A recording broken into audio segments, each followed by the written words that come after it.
এই কালু, গতকালকের বাসি মাংসের তরকারিটা কি করেছিস? আগে কর্তা বাবু, আপনার কথা মতো আজকের তরকারির সাথে মিশিয়ে দিয়েছি। হে হে হে হে। এই না হলে আমার চেলা। এবার শোন, কেউ যেন জানতে না পারে আমরা ভালো খাবারের সাথে বাসি খাবার মিশিয়ে কম দামে বিক্রি করি। ঠিক আছে কর্তা বাবু, একটা কাকপক্ষীও জানতে পারবে না। আরে আসুন আসুন, ভাত খেয়ে যান, টাটকা মাছ মাংস দিয়ে ভাত খেয়ে যান, গরম গরম ভাত খেয়ে যান।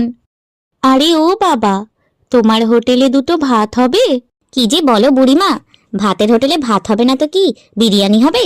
বাবা, আমার অনেক খিদে পেয়েছে, তুমি আমাকে দুটো ভাত খেতে দেবে? খেতে দেব না মানে? অবশ্যই খেতে দেব, তবে টাকা এনেছো তো? না গো বাবা, আমার কাছে কোনো টাকা নেই। তুমি আমাকে দুটো ভাত খেতে দিলে আমি তোমার জন্য প্রার্থনা করব। কি বললে? টাকা নেই? টাকা নেই আবার খেতে চলে এসছে? যাও তো, আমার হোটেলের সামনে থেকে যাও, যত সব। এইভাবে বলো না বাবা, আমি যে অনেক ক্ষুধার্ত। এই তো একটা বুদ্ধি পেয়েছি। এবার রতনের 12টা বাজাবো। কি হলো বাবা?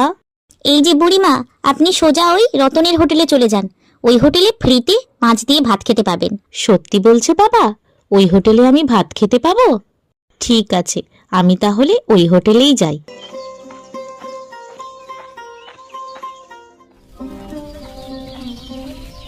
মা, ও মা, তোমার মাছের তরকারি রান্না হয়েছে? হ্যাঁ টুম্পা, মাছের তরকারি রান্না হয়ে গেছে। এবার তরকারি নিয়ে তোর বাবাকে দিয়ে আয়। হ্যাঁ মা, আমি এখনই মাছের তরকারি বাবার হোটেলে দিয়ে আসছি।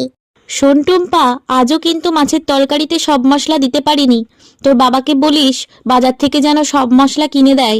মা, বেশি মশলা না দিলে তো হোটেলে কেউ খেতে আসবে না। হ্যাঁ রে মা, সে তো জানি, কিন্তু তোর বাবার হোটেলে তো আর আগের মতো বিক্রি হয় না, তাই সব মশলা কিনে দিতেও পারে না। হ্যাঁ বুঝেছি, এবার তরকারিটা বাবাকে দিয়ে আসি মা।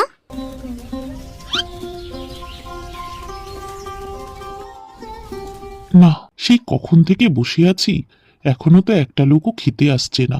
এইভাবে চললে যে হোটেল বন্ধ করে পথে নামতে হবে। ওই যে, ওই তো একটা বুড়িমা আসছে, দেখি বুড়িমার কাছে কিছু খাবার বিক্রি করতে পারি কিনা।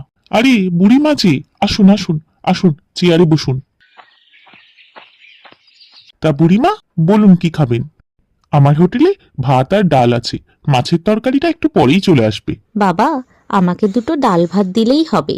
আমার যে খুব খিদে পেয়েছে, আজ কদিন ধরে কিচ্ছুটি খাওয়া হয়নি। ঠিক আছে বুড়িমা, আপনাকে এখনই খেতে দিচ্ছি। আর একটা কথা শোনো বাবা, আমার কাছে কিন্তু কোনো টাকা নেই। ওই হোটেলের লোকটা বলল তুমি নাকি ফ্রিতে খেতে দাও, তাই আমি আসলাম। কি? ওই কানাই বলেছে আমি ফ্রিতে খাওয়াই? বুঝেছি, ওই কানাই আমার ক্ষতি করতে এই কথা বলেছে।